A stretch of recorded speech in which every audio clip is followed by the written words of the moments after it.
അടിപൊളി ഷാഫി കേട്ടോ. നല്ല ചൂടാൻ പറ്റിയ മീനാട്ടോ. നല്ല വലിപ്പമുള്ള മീനാണ്. നല്ല അടിപൊളി ഞണ്ട്, നോട്ടുണ്ട്, കുരിശുണ്ട്, നല്ല ക്രാബുണ്ട്. ചോരട്ടാണ്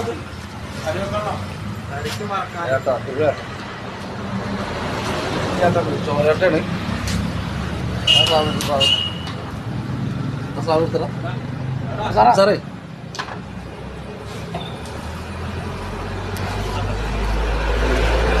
പൂരം കഴിഞ്ഞിട്ടുള്ള മുതൽ കൊണ്ട് വന്നറിയിക്കുള്ളൂ. ചോട്ട പട്ട ചൂട് പട്ട ആ ചുണ്ട്